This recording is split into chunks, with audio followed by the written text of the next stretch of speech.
You know what's weird is the first time I've ever noticed that there's a countdown to the time we start the show and uh, when we start the show. I've never noticed this, so I guess lights. Are we live yet? Are we going live? Oh, we are live. Oh, okay. Well, cruise control, vacuum packed, hermetically sealed, plausible deniability, Jewish God, cloning, open late, love. His mercies are new every morning. Who disposes the bodies in movies where they shoot them all up, and who does that anyway? These topics and more may be discussed on this show. I don't really know because I don't pick the topics, but the topics will be revealed later on in the show, and then we'll figure out. I mean, if we have guests, then we'll go through that. Can you actually believe anybody would come in and not knowing what they're going to talk about? Well, we'll see about that. You'd be real surprised. Stick around, find out which topic and what dastardly deed is going to be done on this show right after this.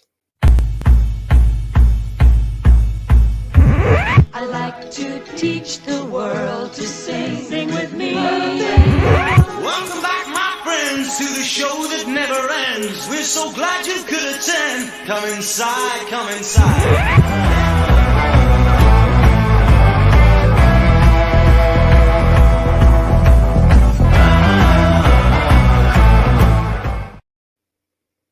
Wait, who is that guy? Oh my gosh. Whoa. Who is that guy? That guy keeps trying to come in and take over my show. So, well, good morning, everybody. Welcome to the year of 2020. It is January 1st, and it's pretty amazing to me that this is what I'm calling the year of clarity. And we hope that that's what's going down in this year of 2020 is maybe that we can put that together and have a year of clarity. And a little bit of background here. I actually started a show in 2018, or was it 2017? I think I should have gone back and checked it out on January 1st. And the show was only visiting this planet. And it was January 1st and on a Sunday. And so when I got ready to, book this show up and get it scheduled and everything, and I went to look, and I wanted it on Wednesday because we have a morning lineup, but we have a deficit on Wednesday mornings of no show in the morning lineup. And so I thought, well, I'm going to do that. And I went to schedule it in, and lo and behold, it was on January 1st. Go figure. So everything worked out really, really well for starting the show straight out. And so here we go. So what's the show all about? All right. Give you some more background. That's how the show got started. But here's the background for the show. Years and years and years and years and years and years ago, way back then, I used to be a part of a Christian group, Christian church. As a matter of fact, one of my first real evangelical pastors was Kim Josephson. And Kim sang opera and also had a church in a very small town. And his mentor was John Osteen, and that afforded me the ability to know John and Dodie and Joel and the whole family. And and anyway, just throwing names out there. Anyway, Kim was hugely evangelical, and in my heart, I am too. Kim used to teach us how to evangelize, how to talk to people. And one of those things, he had several different techniques that we all learned. And one of those techniques was to be able to talk to anybody about any subject, no matter what it is, including those ones, cruise control, hermetically sealed, who disposes the bodies in movies. You could talk about those things and eventually get them around to the Bible and then around to evangelical. You'll find out if they're saved and the whole thing, and pray with them and that type of thing. And he taught me this technique, and so I've always used it through my life. I was in my early 20s when this all happened, and now I'm 65, just turned 65, and still using that technique on a regular basis when I talk to people. And so the show is kind of based on that. So when you're talking about the compass of kraM, and I don't know if you figured out who kraM is, but if you look right there, what the name is. See, I can't, these things are all backwards, but right there is the compass of kraM. And so what we're doing is we're going to use the compass that's in here. And I have come up with just so far, as of yesterday, I've come up with 153 topics that can be talked about by people and me if I have no guests on the show. I'm kind of expecting some people. Look like we've got a couple of people that are already here. I'm going to bring you in in a minute. And then I've got somebody else that has said that they're going to show up. And so on whatever shows I'm doing and I have guests, they'll be able to take a look at the compass and be able to pick a certain point on the compass. Might be northeast, might be south, and that compass will have a list of 4 topics that they can pick from. If I don't have a guest, then I'll do it. I'll spin the compass and pick a topic, and we'll see what happens, and we'll just talk about it. And I've got other ideas for the show, lots of segments. As a matter of fact, Susan Hoogie, Alan Aguirre, and I are working on a skit for next week's show. So be sure to tune in for that. And all the different segments on the show will be edited out so that you can see the segments by themselves. So I've got several different things going on.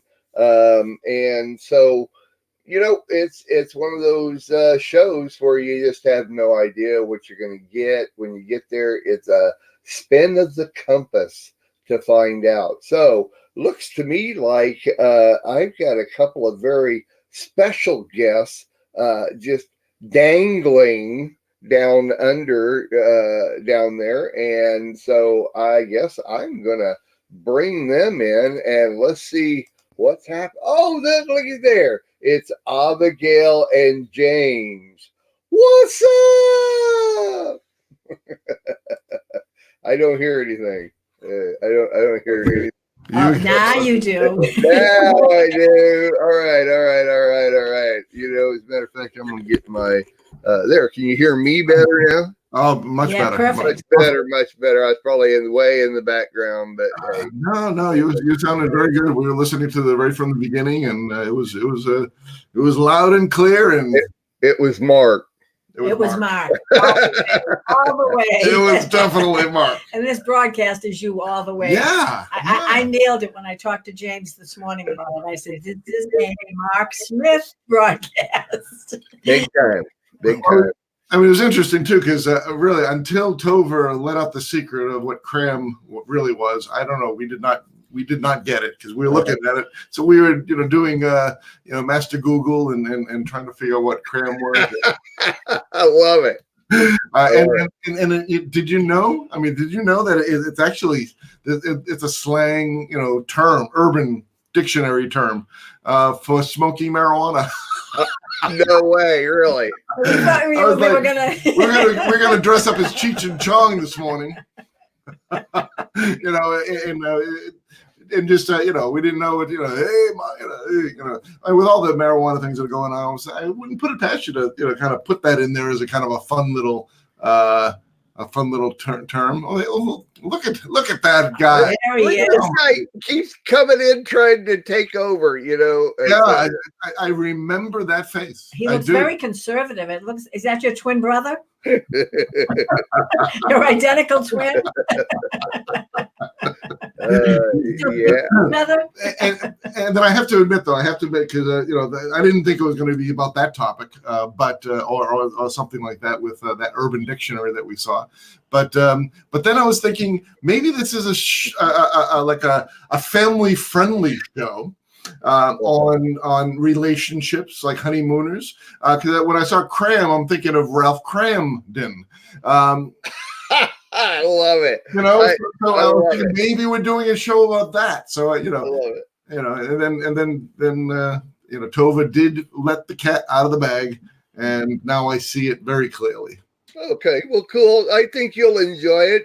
We've the idea. Another idea here too is that all the people that I know, all the people on the Lamb Network and other people, I mean, like Dina Dye and Brad Scott and, just some of the names and people that we know, all of us can take any subject without preparation and on the drop of a dime, talk about that subject. Is that not true? It's true. That's very true. It is true. It happens all the time. It's the gift of gab. It's what it is. But in our hearts, we can take whatever subject it is and we can turn it around to the Lord. We can't look at those heads. Both those heads are simultaneous. It's a fact, and realistically, that's what it's all about in bringing people into the lifestyle. Getting people to know the Lord and accept the kingdom and learn righteousness. That's all there is to it, and so. I love it. I mean, that is my whole being. That's my whole heart is doing that. So I thought, how about a show where we do that? And we talk about other things. Of course, it's going to be me. So, I got movie ideas and I get skits and all kinds of stuff. And Sandy will be in from time to time. People are probably saying, "Where's Sandy? Where's Sandy?" Because Sandy has been on basically any show I've ever done, and as a sidekick. And so Sandy is going to be in quite often, but it's not our show. It's my show. So it's the Lord's show. I prayed about this heavily for a long period of time. And so speaking of where the Lord leads a person, Abigail. Yes. First of all, I want to thank you for your extreme commitment to the Messianic Network. I really appreciate every time I hear you, your uplifting words about the network just are amazing. And if I could remember where they all are, I would go in and take them all out and use them for promos for the Lamb Network. And they're mostly on the War Room. But I mean, at a drop of a hat, and we'll just drop the hat here. Oh, looky there. I found the sunglasses that I lost. Looky there. Anyway, you're ready to go, and no matter what the deal is. Hey, I mean, look at the two of you. Both of you had no idea on a clue what this show was about. But, hey, you guys want to come on the show? Yeah, sure, we'll be there. It's like, now what's the show about? So it doesn't make any difference. And so, Abigail, I appreciate your extreme commitment, and I understand you are now a published author. My gosh, the woman can do practically anything, and James is right there beside her. Yes, So, he is. Every step of the way. no, James is a musician and a teacher and the whole gamut there, and amazing. Both of you guys are. You just don't stop. If you can learn to do it, or you can do it, both of you are right there to do it. So briefly, Abigail, tell us about your book. Hold it up in front of the camera, and because I know you have one right there in front of. I know. I just happen to. I know there's one in every room. Oh, there's two in every room. There's 4 in every bathroom. Briefly tell us about it. Okay, this is just an amazing. It's just an amazing fruit. I'm going to call it a fruit because the Father has stirred my heart for years to write this message, and I have to say that David. Moody. I couldn't think of his last name. The last time we were together, and I think you were there too, David, was Mark. You're David. Mark David Smith, David Moody. So many Davids, so little time. I know. It's all right. You all blend together. But we were down in Pennsylvania, and then we were also at Sukkot and in Oklahoma. And David Moody said to me, after hearing a little bit of my testimony, he says, I know you're writing a book, right? And I said, yeah, I've started. I haven't really put the pedal to the metal, but I've started. He says, if you don't start this book, I am going to sit on your doorstep until you get it going. And I have to tell you, Mark, the way the Father works is amazing, because right after that, I had Wednesdays off. My time was cut. And I was very thankful. It wasn't just mine. It was just the way the whole system. Wednesdays were a day off in my job for everybody. And I sat at the creative room and started writing this message. And I had no idea what the title was going to be at that time. But then after time spent doing this material, the Father just started unfolding the fact that we are all born for restoration. We are all born for restoration and the journey of restoration. So anyhow, I'm excited. James has been a tremendous blessing to me during the whole process, because, he allowed me to, really, because it's, we're being a wife and working and all that and doing everything. And he just was so supportive as I plowed through it. And I just sat in not this room, the next room over. And every Wednesday, I would just isolate myself. And you know what it's like to write, Mark. And you have to have that time. You have to have that isolated area where you can let the imagination, the thoughts, the heart, every aspect of your life just flow into it. And there's the result. And it's not, I went to an author's convention, my first author's convention. And they highly recommended. It was actually the Halissa Ale Wine Becky Book Authors Convention, and they recommended short books. And I was actually looking to them to publish it, but they didn't have a venue at this point for that type of a book. And so then James, after I got through with the whole manuscript of it, put it in the first person as opposed to the third person. He said, I just stumbled across a publishing company. I wonder if they'd be interested. Yeah. I said, send it off. Right. Mark, right away. They said, we want this. I'm like, my goodness. Cool. So anyhow, it's like giving birth to a baby. And I agree. A baby. It's been like a baby elephant, because it's taken a couple of years. And it's a small baby elephant. It's taken a couple of years, but I'm excited. I am very thankful, and I think it's timely. And it happened. Actually, we got our first book on before Shabbat. It was Shabbat, and all of the books landed on my doorstep.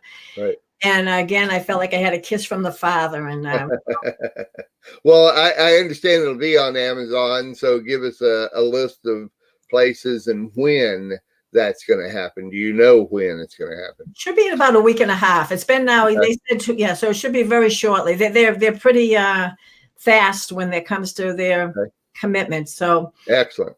Yeah. Awesome. I'm excited. Very exciting. I remember when I finished my book and got it all published up online and everything, and people were reading it, and just having people read it is amazing. It's like, and James can attest to this, and it's very similar to this. When you write a song and you're performing it from stage, and people are singing the words along with what you wrote, tell me that's not one of the most amazing feelings in your body. It is. I mean, it is. I've had it happen to me too. Yeah. It's the same thing with a book. When somebody reads your book and you get a response to it, it is one of the most amazing feelings that there is out there. That's all there is. It's interesting you bring that up, Mark. I'm going to kind of interject like I normally do. I apologize. But one of the trips we took to Israel, James and I had written 2 CDs. We had produced lyrics and songs to 2 CDs. And I said, James, the one thing I want to happen is when we are in Israel, I want our songs to be sung in Israel. It was during Sukkot. Very cool. And so guess what I did? I went up to it was Merla and Merv, Merla and Merv Watson. And we went up to them, and I said, please, I said, we have written a couple of songs. We're giving out the CDs. Could we play some of these songs so that it very cool. And it happened in Israel. Yeah, that's big time. That is real big time. I'm with you. All right. Well, thanks for sharing that. And we'll be looking for more word on where to get it in the future. So, hey, welcome everybody to my very first show, The Compass of kraM. And look who else has come to join. Hi, Joe. What's up? Not much. I forgot my surfboard, though. You forgot your surfboard? Well, hey, it's in the back room. Is it? All right. Well, hey, you'll be bringing it in some other time. That is one thing about this show is that whether I do it by myself or people just pop in, we've got several things ready for that. And here in just a second, we are going to, I don't know if I want to call it play the Compass of kraM, but it is kind of that way. It's if I say play and then you pick something and we get that, then you don't get a prize. So there's no game scenario here at all. You get the prize of knowing that you picked the subject that we're going to talk about for today. So I came here because of the prize. Hey, I'll throw a prize at there. If you can catch it through the camera, hey, it's yours. So it's not the camera of kraM. All right, it's the compass of kraM. So, all right. As a matter of fact, let's just do that. As a matter of fact, Rabbi Daryl will be in sometime during the show, and we can just let him come on. One of the other things about the show is that it is an open door. We have an open door policy. So anybody that has received an invite from me is welcome to just come in and join us. And if you're a listener, watcher on YouTube and the website or the website or Facebook, and you would like to be on the show and come and discuss with us, then just go to MessianicLambNetwork.com and send me an email. Just contact us and send me an email and we'll look into that. But for today, are you guys ready? I know that you are. You're going to love this.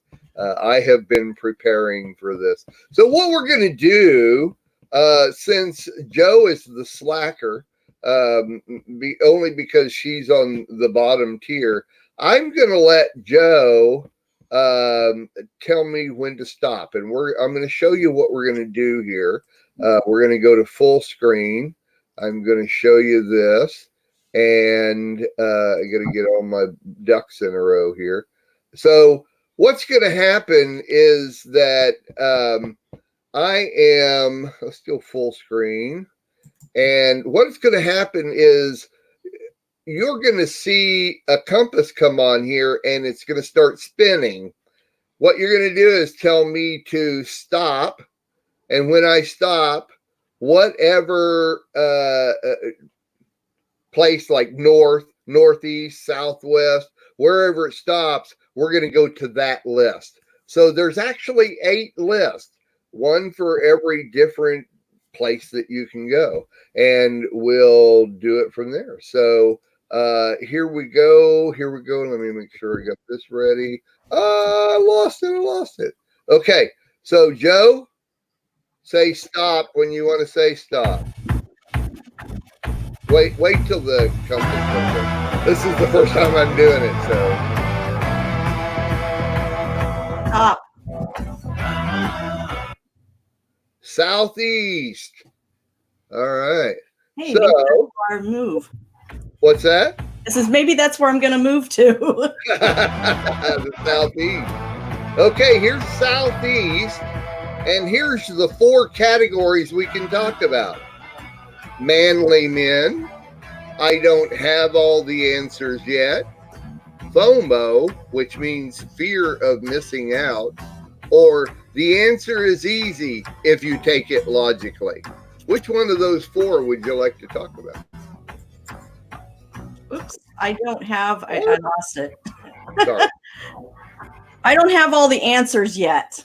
I don't have all the answers yet. All right.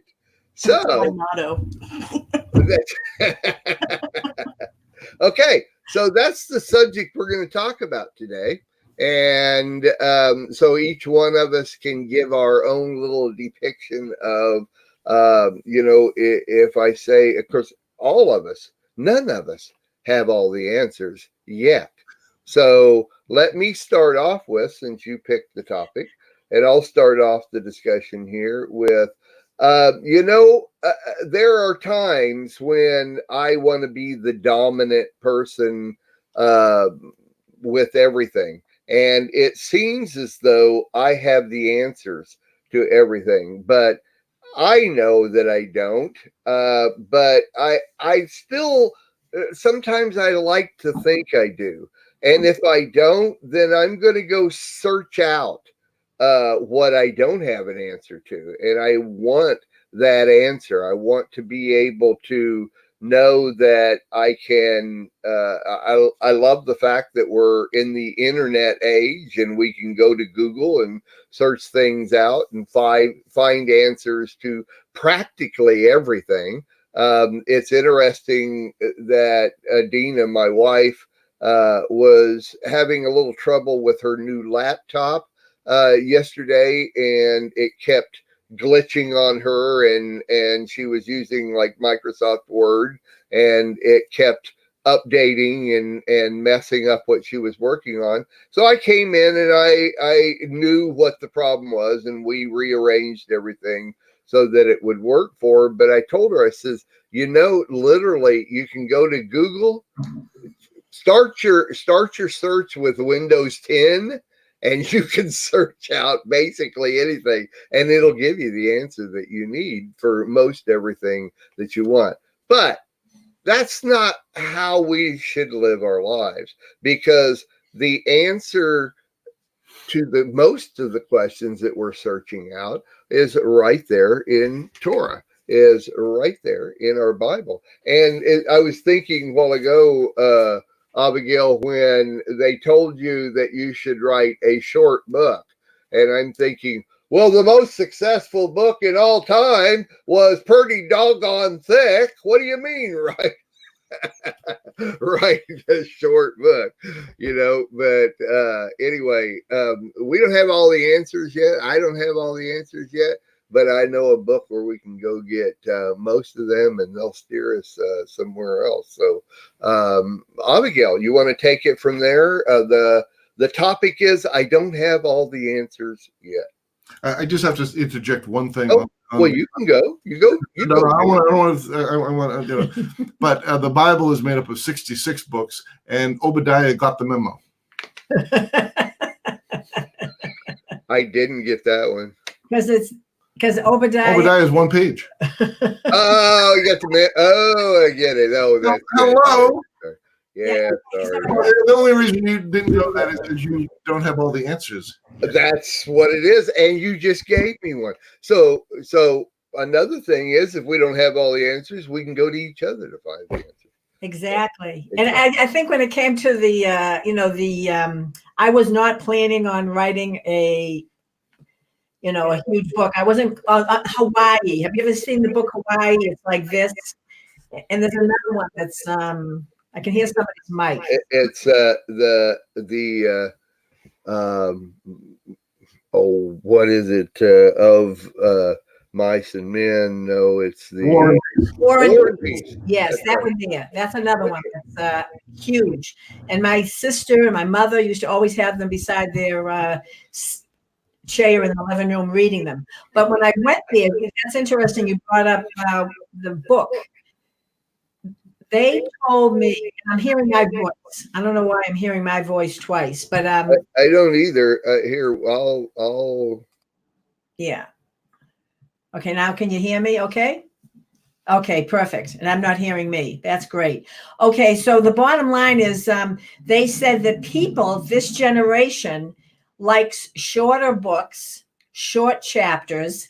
They hate to start reading a book and then have to stop in the middle of a chapter. And so I thought, I get it. Now I know that answer. And then they also said people don't like to read the third person, especially when it's about somebody. They want to hear your voice in the book.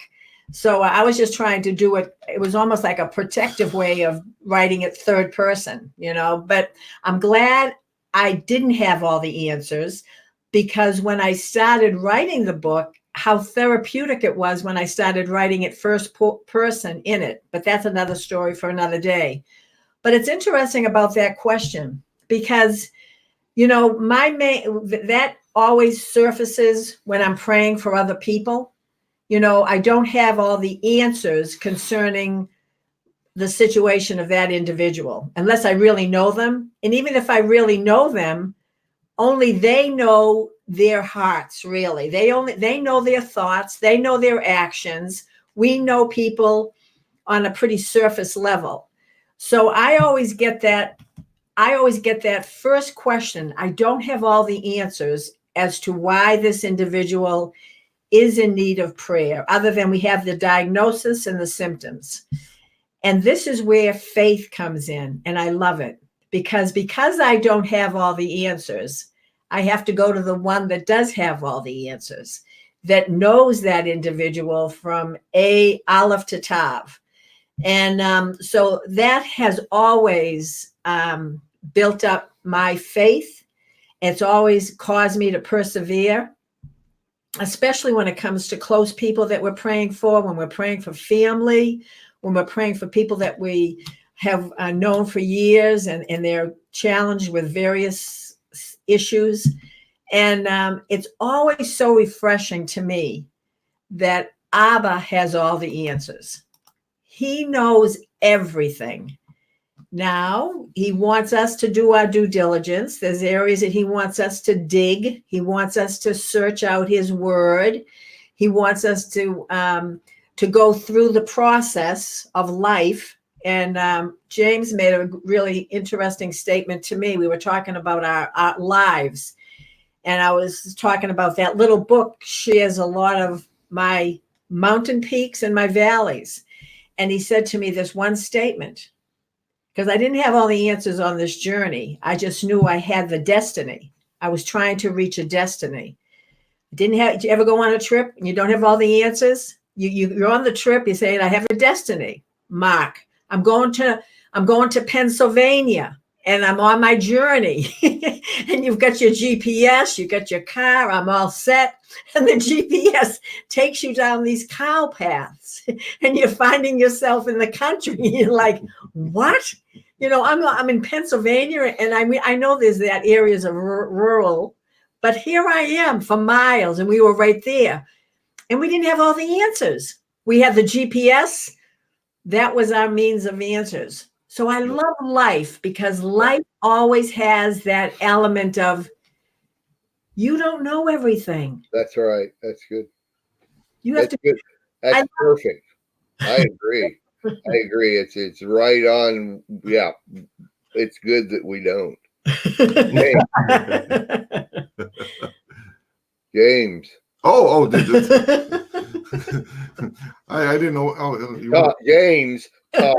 How's that? Does that work? James talk. Okay. I guess I will have to. Although I really don't know how to answer all this because I really don't have all the answers yet. That's good. So you know, I mean, so you got to keep on keeping that topic up there, what we're talking about. But it's always good to have someone like Abigail next to you because she'll have more answers than I do, so that's a good thing. But isn't it kind of fun to kind of walk that way in a sense because we don't know it all. Nobody has the corner market on it. That's why I kind of laugh a little bit when I see all these arguments in the Messianic community and all these people taking their positions but nobody has the corner of the market on this. The corner of the market on this.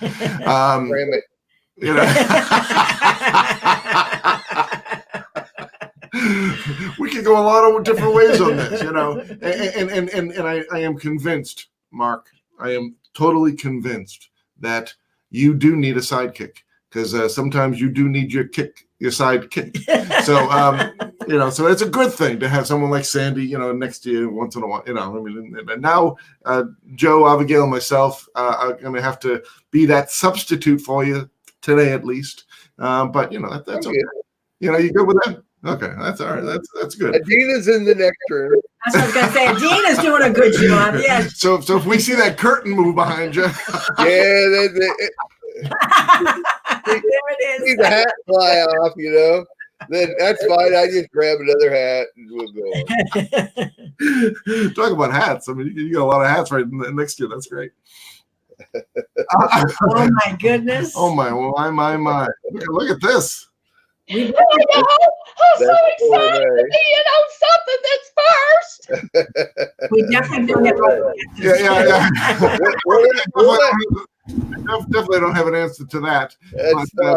We'll let kraM come in. I like what Miss Abigail said when she said that they only wanted one chapter on things. We have one chapter. We just make them real long. But listen now listen. If folks don't like to read books, why get you a family storyteller like I am? I'm the storyteller for the family. Just get one like that and just teach them. Just teach them, and they'll go and people gather around and the little ones just get so excited when you tell them stories, especially when they're true. That's right. All right, I want to let James finish and then we'll let kraM come in here.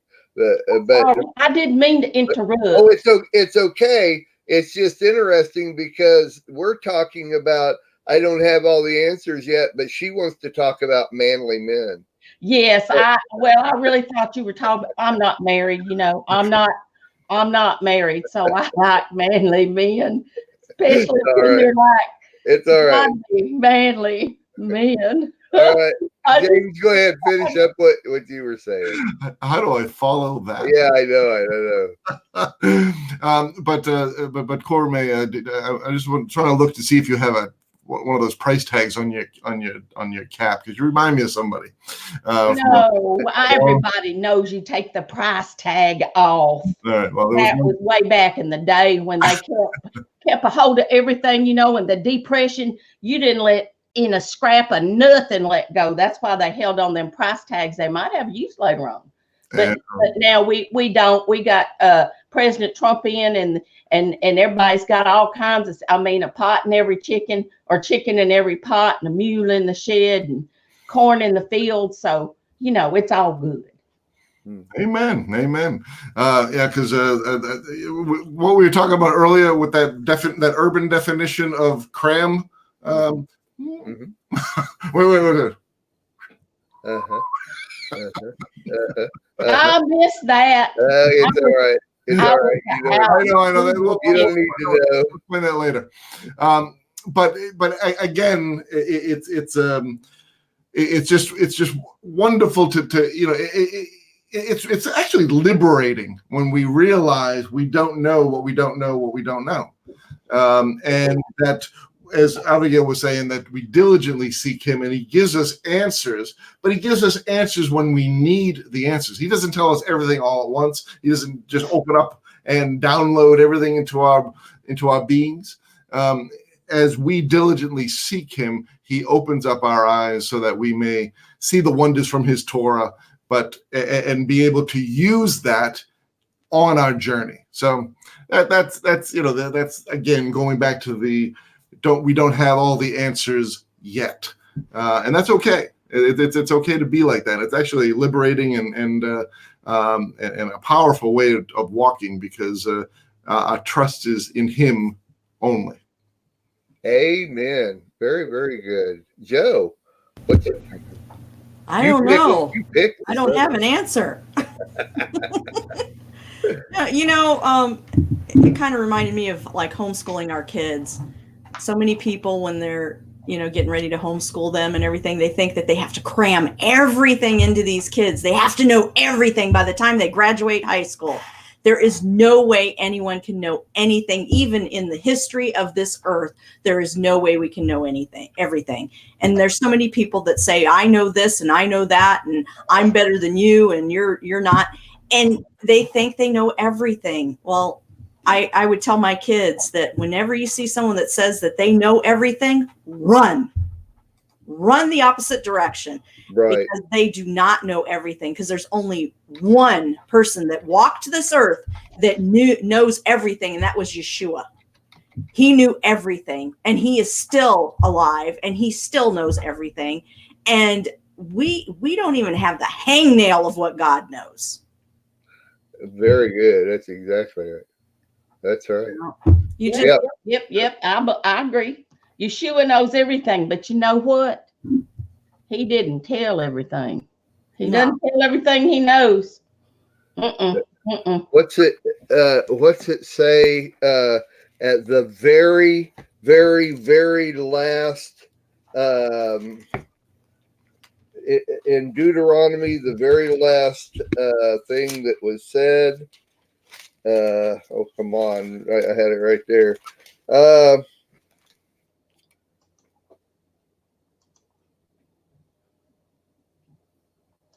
Well, that's about Moshe. What am I thinking? Is it at the end of Revelation that says none of the books, nothing can contain, no books can contain all that Yeshua wrote or something? What was that? It's in John. It's in John. The very last thing in John? At the last chapter, I believe. I knew it was the very last, like the very last paragraph in, Brian here in the chat room wanting to do a Bible study, and let's get we're trying to get there. Okay, so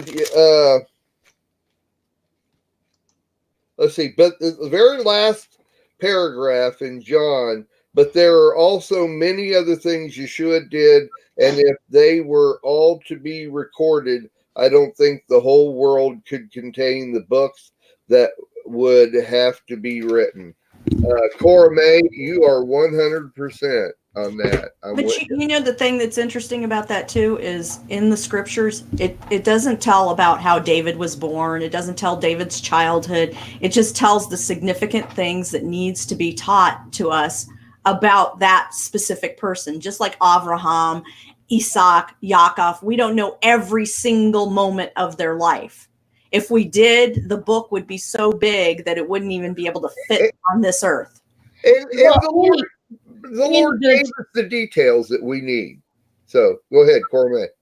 Any good storyteller knows they only tell the important parts.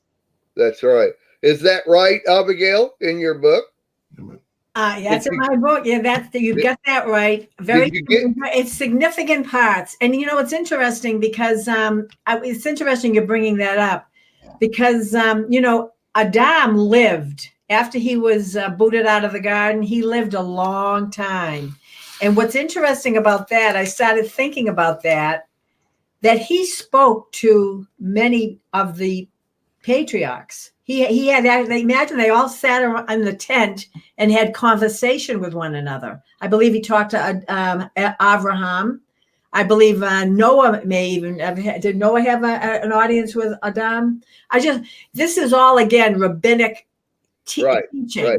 But just think about it, because if they were all in a vicinity, and I know if we all lived in the same neighborhood, and there was nothing else going on. I mean, we didn't have any internet. We didn't have anything other than each other. We'd be visiting each other's tents and talking to each other. And some things, there'd be someone there that would say, I'm a scribe and I'm going to start taking down some information. Now that scribe would take down what was pertinent to them. There may be some things that were left out that was spoken. So I just think, when it comes to the word, we do get important aspects in the Bible, without a doubt. But I often think, I'm saying, were there some things that were spoken that weren't written that may have been significant? I mean, I've had some wonderful conversations with every single one of you. We've had very nice conversations, and they haven't been on the air. They've just been with one-to-one. We don't want everybody to know what we talk about. We're not going to put them all. But that's my point. That's my exact point. But some of them, even the ones that weren't on the air, I think there was a lot of wisdom in a lot of things that was said. I remember one time, Mark, that we talked at Sukkot, and there was a whole bunch of people gathered around. I'm not even sure whose area that was, but you're the one that rallied everybody together. You started introducing James, all these people. Yeah. And I'm like, oh my goodness, I've heard of you. And then they'd say, well, yeah, I've heard of you. And we started sharing common denominators. Right. And I'm like, now, if there was ever a scribe that was taking notes in that conversation, there's a lot of wisdom. There's a lot of very common knowledge, but common sense that comes about with just us dialoguing. So they don't have all the answers. They don't either. No, they don't exactly either. Right. But it's still significant. There's a lot of that common sense that happens, like just this kind of a broadcast. Right, I like common sense. I love it. I love that input.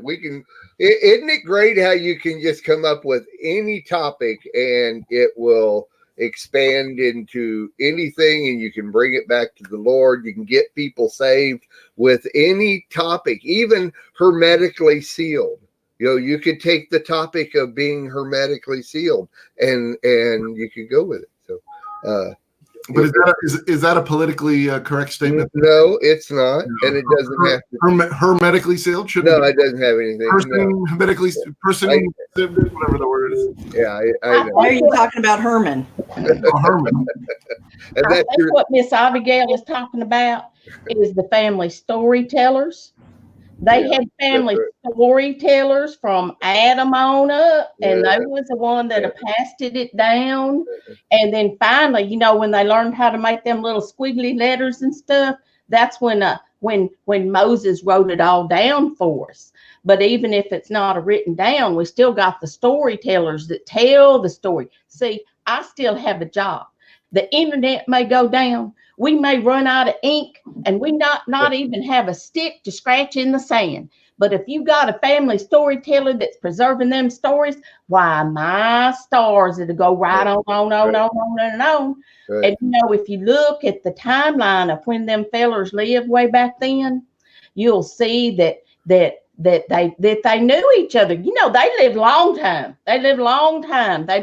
time. Yeah, Adam lived, according to Brian, a long time. According to Brian, and Jacob and Esau, why they knew Abraham. They knew Abraham, and so don't you reckon Abraham told them their stories that they needed to tell, and you know, that's just how it goes with families. You know, like we tell our story about Jonathan Aaron Reefbaum in the Hammer Wars.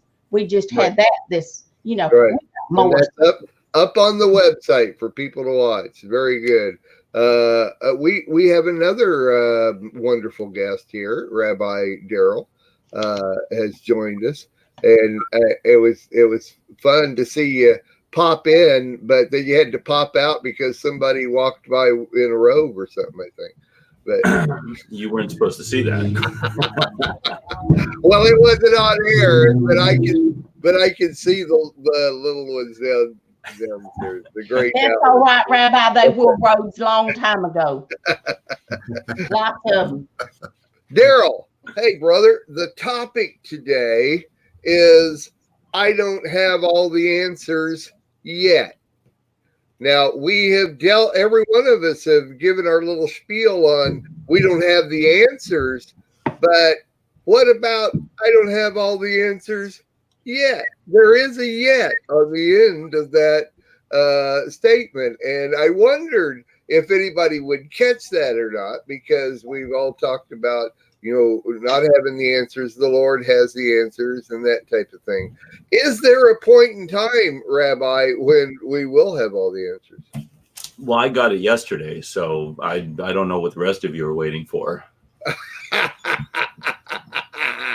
All right, Daryl, it's been real nice having you on the show, brother. And just remember, the answer is 42. Listen, come back when you can't stay so long. Yeah. So what do you think, brother? I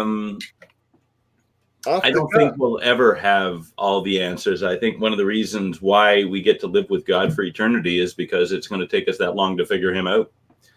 And even though we're going to be in perfection in eternity, we'll have 100% use of our brain, where it's about 10% right now. A lot of people, a lot less than that. But still, we were created as finite beings, as limited beings. And there will always be something new about God that he will reveal to us and we'll have a chance to explore. So that's what's going to keep heaven so interesting. Amen. That is 100% right.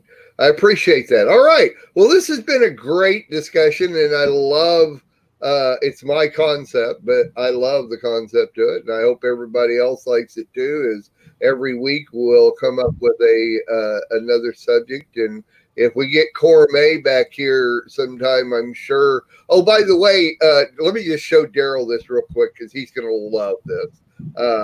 Daryl, I'm going to show you the list that we were picking from. Okay, there's 4 different topics, and we were picking. I want you to look at the top one on the list. Okay. Okay. That little short one at the top. That's Well, the one I picked. I just can't wait. Let me tell you now.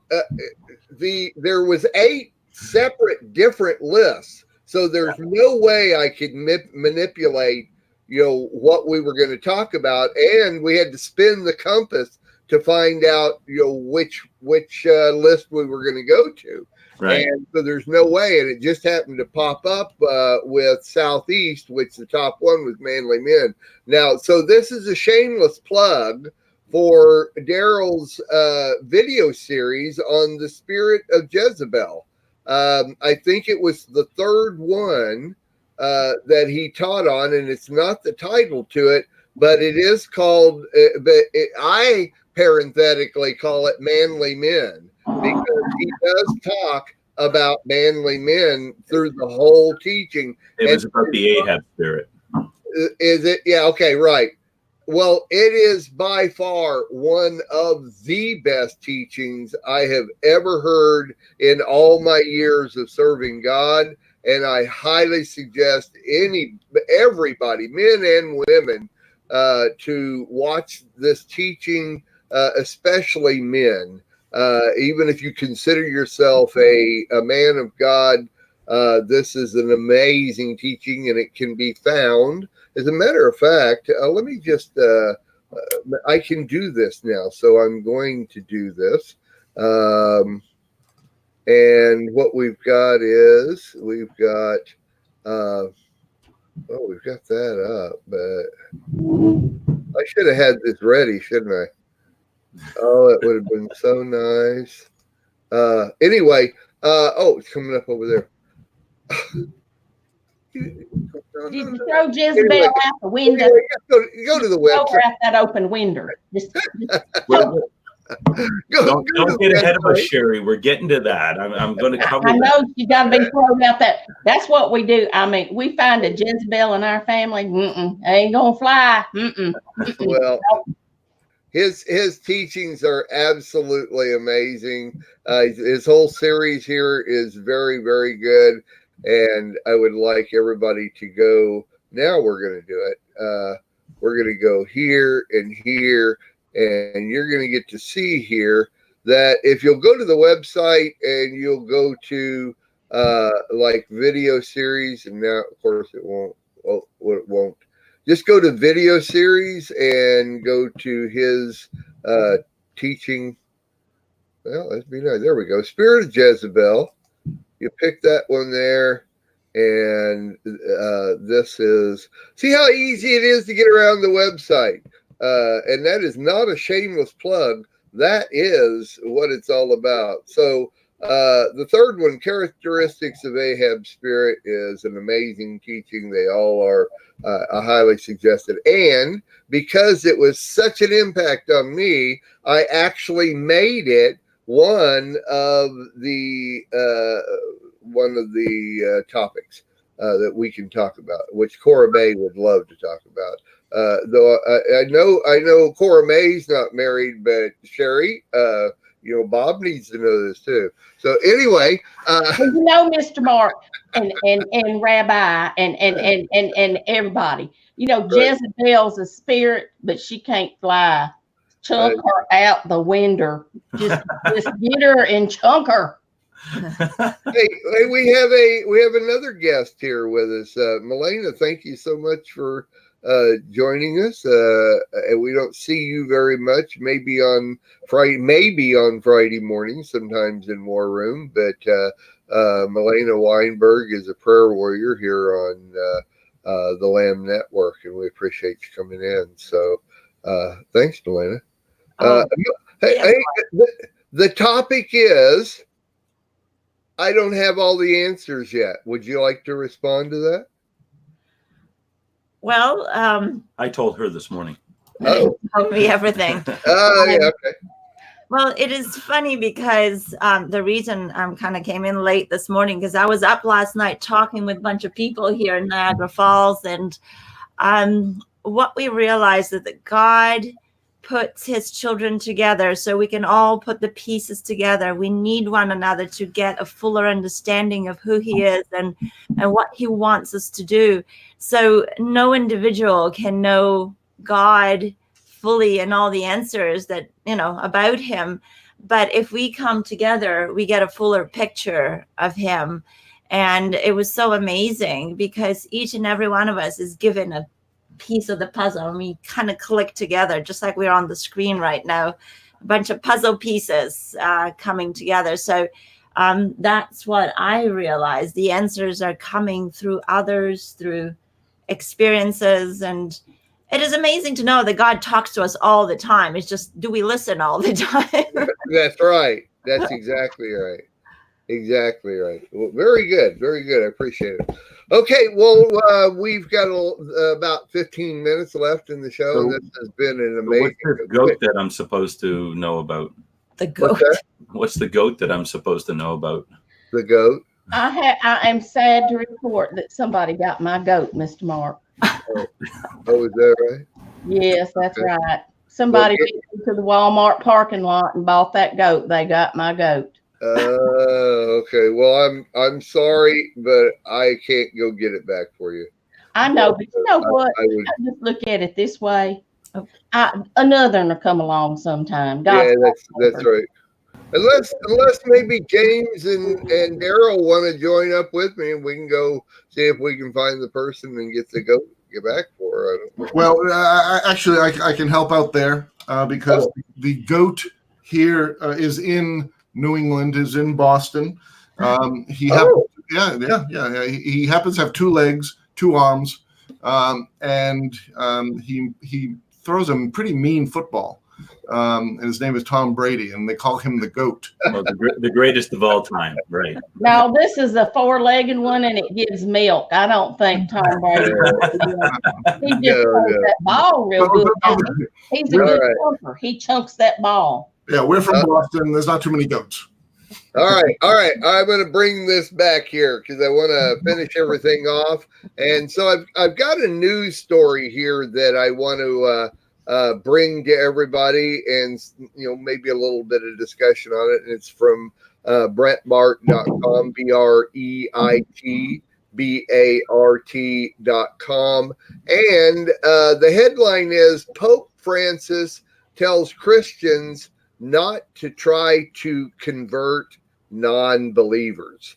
So let me give you a little highlights of this news story here from Rome. Believe it or not, Pope Francis told Christian high school students this weekend they should respect people of other faiths and not attempt to convert them to Christianity, insisting we are not living in the times of the Crusades. Asked by one of the students Friday how a Christian should treat people of other faiths or no faith, the Pope said that this taught me a lot, that we are all the same, all children of God, and this purifies your gaze. It humanizes it. He said in Argentina, there's a small group of narrow-minded Catholics who do not want Jews, do not want Muslims, but this group, I never liked it. It is a fringe group. They have a cultural magazine, but they do not have impact in society. And when I used to teach, I saw them for what they were. This is the secret. Francis says that his experience growing up in Argentina, I went to public school and we always had companions from other religions. We were educated to coexist.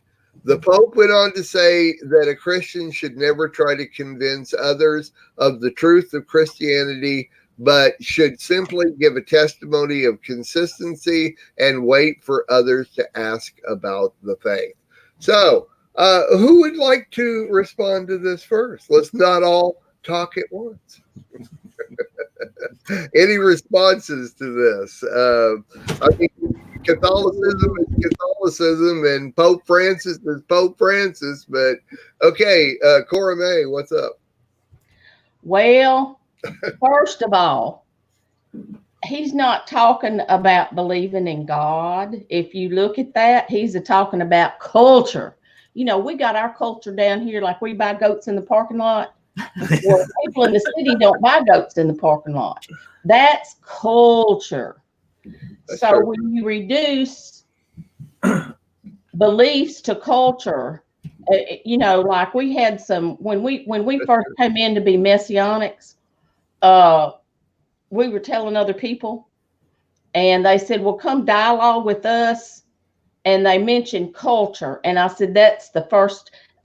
Cousin Bob and cousin Sherry and I all discussed it, and we came to the conclusion that we were talking Bible and they was talking culture.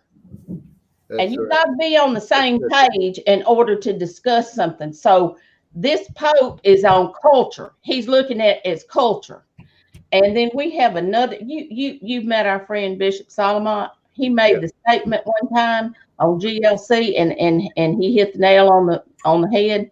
He said either this Pope doesn't believe his Bible or he doesn't read his Bible. And I'm not slamming any other Catholics or anything like that, because I was a raised Catholic myself, and cousin Sherry was too. but we really know about a lot of it. But when you can't reduce it to culture. It's like people going to a Passover meal and they'll say, oh, that was a nice cultural experience. No, that's a holy table that we come to. It's an intimate night with Messiah, and that's why you don't invite people that hadn't been circumcised in their hearts, because they don't understand it. Yeah. But he's a talking culture. If you from what you said, he's talking about the culture he was raised. He's not talking Bible, and Bible tells us we are to go into all the world and preach the gospel, and these signs will follow them that believe. They'll speak in other tongues. They'll cast out demons. They'll heal the sick upon whom they lay their hands. Will recover. You know, and that means that our God is with us, and there ain't no other God. That's all that Pope. Go ahead. He's a Jesuit, so he does not. He's probably read the Bible, but he does not believe the Bible. And now he's a Pope, and that they have that attitude of that they think they're God. So they're going to do it their way. They read the Bible and they don't believe it. But you know, I mean, what? There's no one like our God. I mean, if anybody's out there and they have not met him, ask him. If you think he doesn't exist, ask him anyway. He'll show you. Amen. Anybody else? I was going to say the history of the Catholic Church is always flipping and flopping. It does it for the time of that era and time, and that's what he is doing right now. He's just flip-flopping again, just so he can fit into the culture, fit into everything else. He doesn't want to fit into God's box. He wants to fit into man's box. Right. We need to be praying for Pope Francis. Yes, that's right. We do. And the people under his authority, because he doesn't have all the answers yet. So that's obviously not. Very important thing there. James, what do you think? What do you think of this? Him telling the students don't go out and evangelize. Not surprising.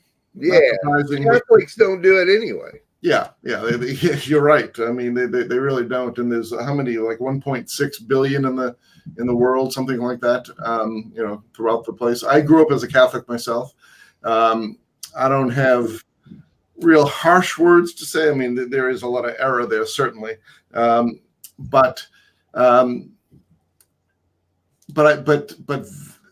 that was the first understanding and knowledge I had of Yeshua, Jesus, and because I believe I was one of his sheep, you know, even in that situation, I heard his voice and didn't know how to react to it all the time and whatnot, but it put me on a journey to where I am today. So to be in that situation, you know, the Father can even use that kind of a situation. He uses all the situations. You know, I think someone mentioned that you know, we looked at the Pope as a you know, fourth person in the Godhead, if you will, or at least equal to the Godhead, and that is so false. That's true, but again, that's why we need to continually keep all those people, those ones that call themselves Catholics, because there are scattered amongst them a remnant of people that when they hear his voice will run to him. You know, like that the one sheep that got astray, Yeshua left the 99 and went for the one. And that's what he'll do even in that situation. Concerning again the Pope says a lot of things that are just totally you know, just totally wrong, if you will. So as he gave that woman that grabbed him, I don't know if you saw the video, but he grabbed him and then he reacted incorrectly, but he reacted to it. I call that a Pope slap, and he needs one. What? Oh, never mind. I would almost respond to that, but I'm going to keep my mouth shut. Abigail, and then I'm going to let Daryl and Melena have the last. Okay. I used to go out onto the corners of Harvard Square in Cambridge every Friday night, and I would evangelize. Every Friday night, I would speak the word, and I would bring a whole bunch of people with me. And at that time, I wasn't observing and guarding Shabbat. Obviously, I was there on a Friday night. And now I'm not so wrong. I don't think it may not be so wrong to be teaching the word. But anyhow, what I noticed about what he was saying is he definitely does not walk in the light. And I believe that because of what's been going on in Italy with a major Islamic terrorism taking place in Italy, I believe he's speaking precautionary maybe to some of his zealous Catholics, because Islam will chop somebody's head off if they talk about Yeshua. I mean, whether they're in the land of Israel, in Iraq or Iran or Egypt, wherever they may be, if they can pull you aside, they'll do that. Right. And right now, Italy is a ground for deception. There's very little truth that permeates from Italy. I mean, there just is. So as far as us reaching out to people by evangelizing, I believe, or converting, or having any kind of dialogue that will hopefully draw people closer to the Father and make them desire to know him, to know Yeshua, I think we should take license with that. And when we sense, as you mentioned earlier, Mark, about having dialogue, we can have conversations with people. And if we're sensitive to the leading of the Ruach HaKodesh, it could very easily lead to a wonderful conversation that people have never, ever had anybody talk to them about this particular subject. Right. Like many of us have had parents talk to us. We may have been brought up in that area. I know people that have never, ever opened up the Bible. Never. These are adults. And all these generations are being raised, and they're not ever looking at the word. That's right. Everything is pagan. Everything is they're not honoring the king. They're not honoring the kingdom. They're not even considering what is written. And it's this generation. We're all surrounded by that kind of situation. So personally, to do what's right in the eyes of the king, I think we seize the moment. We seize the moment to speak truth. And that's why, Mark, you always hear accolades about Messianic Lamb Network, because this is a venue it is a venue where a lot of people come onto this. Some are on the chat room that we can see, and there's others that don't. And there's the Ruach HaKodesh, the Father is leading people here. Mm-hmm. And this is a beautiful venue to speak truth to people who are desperately in need of a relationship with the Creator of heaven and earth, with our Redeemer. Amen. And so I thank you. That's why I say that all the time about this network. It is a wonderful place where we can sit around a table. The Father's prepared this table for us. And sometimes it is in the presence of our enemies. Amen. But most of the time, to be honest with you, well, not amen. It's people who are wanting to be family. They want relationship. They need to know. I don't know who you're talking about. Help me. Right. I'm walking around, stumbling around in darkness. Keep talking to me. Keep giving me this information. And then we tell them, and you also need to make the choice to diligently search the scriptures. We have this wonderful GPS. We have this wonderful manual. We have this wonderful word. So I say seize the moment, but we have to be sensitive, and we need to know our audience.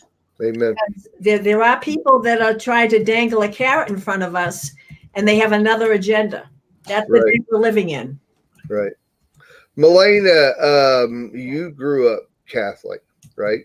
I grew up Orthodox, actually, but barely Orthodox because I was hidden in the church. It was not. I grew up in a communist country, so I only went to church secretly with my great grandmother. That's right. That's right. I remember.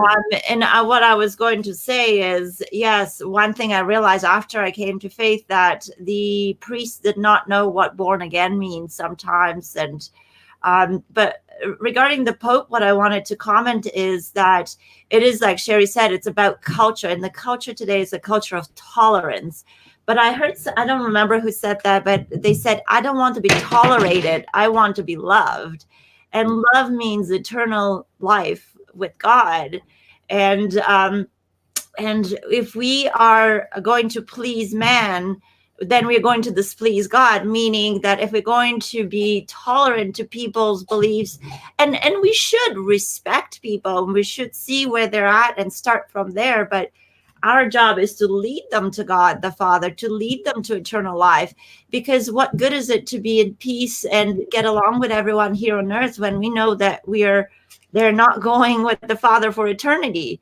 True. So it is a matter of who are we going to please, man or God? And in order for us to please God, we have to tell people about him and how they can join this family. And I know that when we have the Holy Spirit, we just can't help but speak. So in order for us to not speak to someone about God is to quench that. But at the same time, as was also mentioned, the other scripture that comes to mind is casting pearls before swine. So there's discernment that needs to be developed in order for that. As she looks at Daryl. Well, yes, you would speak to anyone at any time. So, but I know I call myself the reluctant evangelist. I cannot just go out there and blurt things out to people like my husband can. But I have an agreement with God. God, if you want me to speak to a certain person, you send them to me, you give them a sign. And I mean, the Pope partially is right. We should let people ask. But sometimes when we see somebody stumbling in the darkness, then we should offer up a hand, which is, here, let's meet God the Father and his Son who takes you to him. Right. So that's my perspective. Well, at the very beginning of the show, I explained the reason for the show. And the reason is that not the reason, but we will pick a topic or two or three during every show to talk, and they can be anything. I mean, literally anything. I've got cruise control, vacuum pack, plausible deniability, Jewish God, cloning, open, late. I've got 153 topics that you can start talking about and then turn them around to Torah, the Bible, and how to get saved. In other words, so that's what it's about. It's not you going out and, hey, are you saved? Or do you know how to be saved? That's not the way to do it. The way to do it is to get in a conversation about anything with somebody and be able to turn that around to the point where you can now talk to them about serving God. And that's what this show is about, is taking one of the topics that are presented every week. So, I mean, if you have trouble witnessing to people, watch the show, because you'll get an idea of what we do and how we do it. Like the topic is, I don't have all the answers yet. We start that off secular and bring it around to talking to God. Another thing before Daryl finishes up here is I interviewed Daniel Juster one time, and most of you probably know who he is. Daniel Juster is someone that is, it's a very big name in the Messianic lifestyle, but he is a part of the group that mostly treats Gentiles as second-class citizens. And I interviewed him one time. In other words, if you're not a Jew, then you're not a first-class citizen. Then you don't get all the everything God has for you. And I asked Daniel one time, so why do you treat Gentiles as second-class citizens?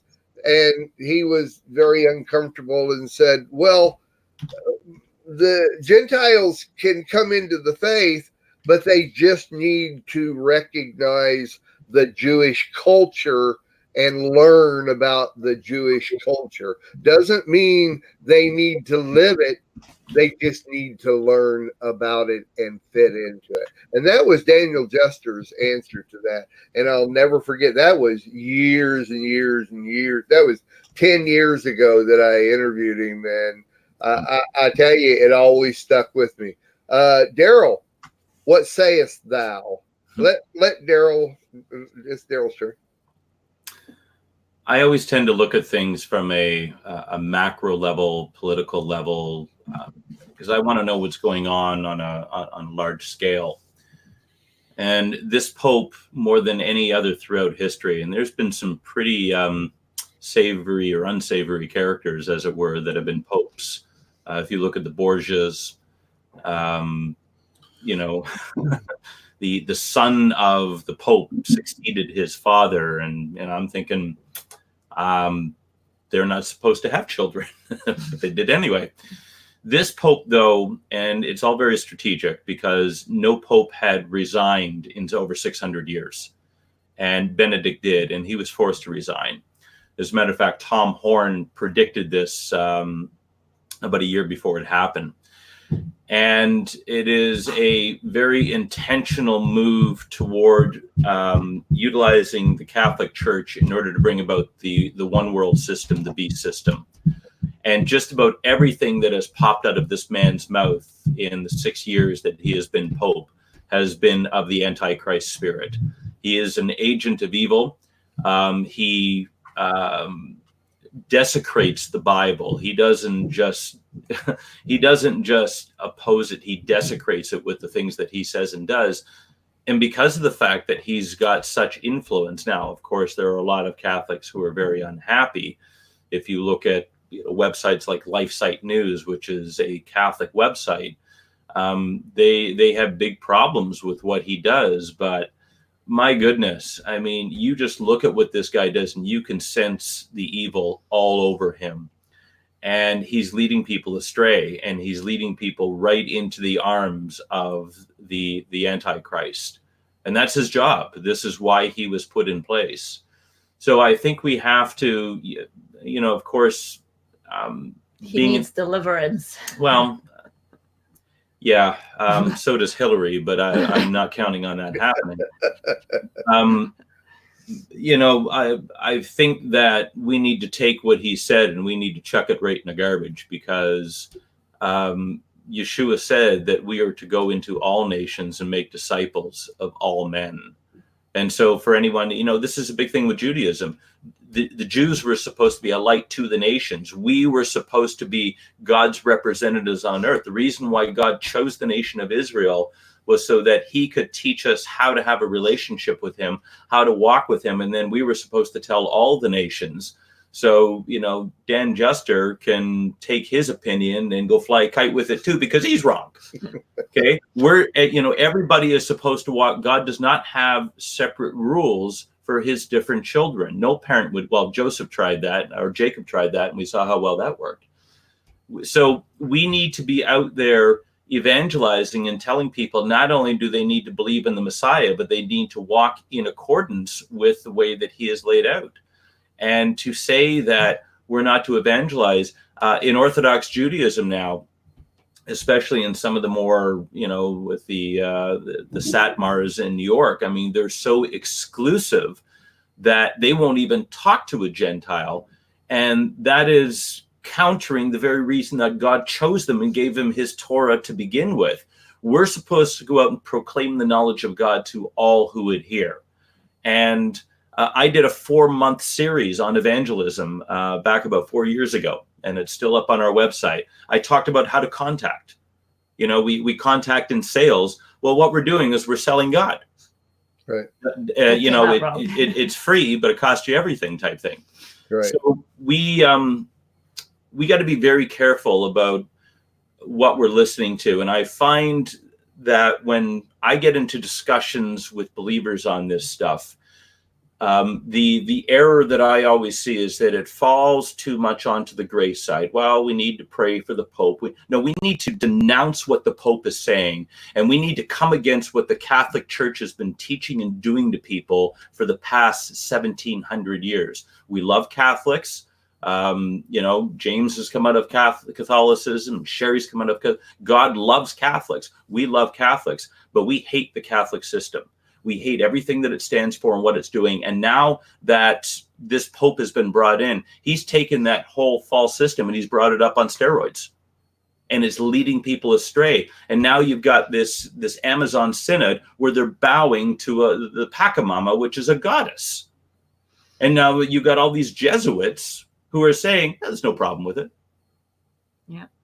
We have to denounce these things. And what we see about the prophets in scripture that got them in so much trouble, and Yeshua as well, is that they were uncompromising when it came to the truth. And we are purveyors of the truth. We have to do it in love.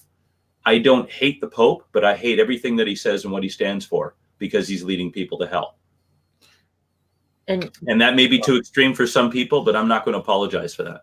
Daryl, you were just called somebody prophetic.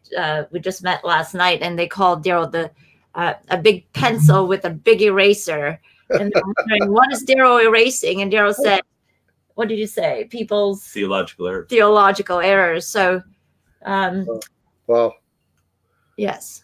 One thing leads to another. That's for sure. Real quickly, Sherry, we're way over time, and I need to finish, but real quickly, Sherry. She's. I didn't take her out. Oh, there she is. Okay. Quick thing. I didn't mention his name, but that was the one who wanted to dialogue with us about culture, and he was wanting to talk about culture, and we want to talk Bible, and cousin Sherry and cousin Bob, But two things about when Bob first met Dan Juster, he walked up to him where we were going to assembly. And Bob looked at him and said, "Why did God save you?" And Dan told him, "Well, I did this and I did that, and I'm president of this and I did that." And Bob said he just stood there and looked at him, and finally he wound down and he said, "No, Dan, just because he loved you." And Dan has this big controversy about the two houses, and Bob looked at him and he says this. He said, "Yes, there are definitely two houses. There's God's house and the outhouse. Which one do you want to be in?"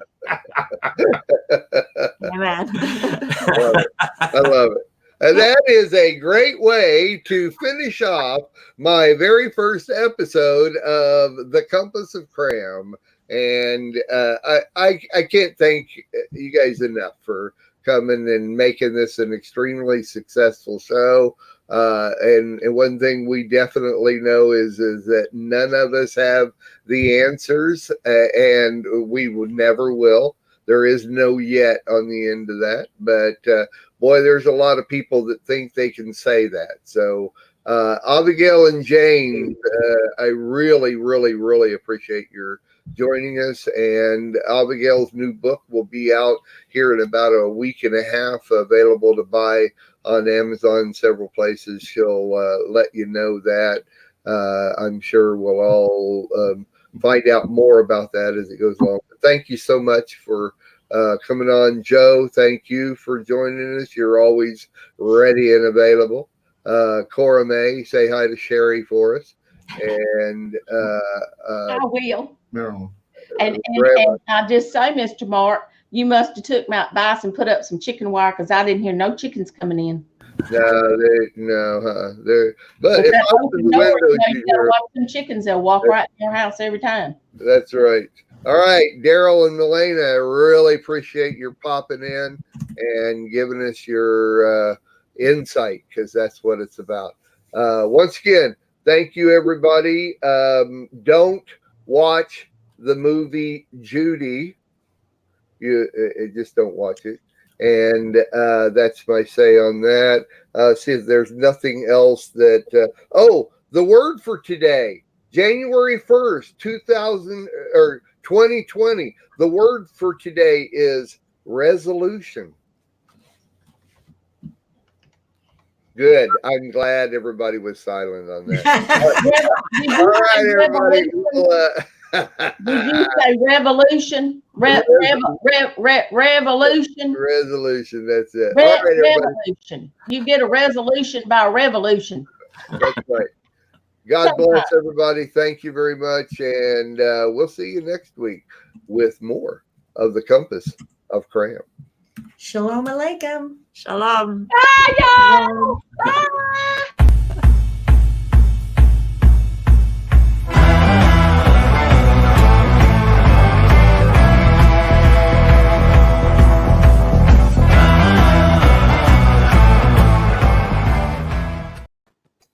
Yeah. We are richly blessed to bring you what we believe is the fullest, most diverse, yet up-to-date progressive teachings, discussion, and prayer programming you can find anywhere on this planet.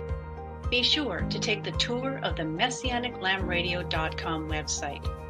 I'm Susan Hoogie, thanking you for joining us on the Messianic Lamb Video Network.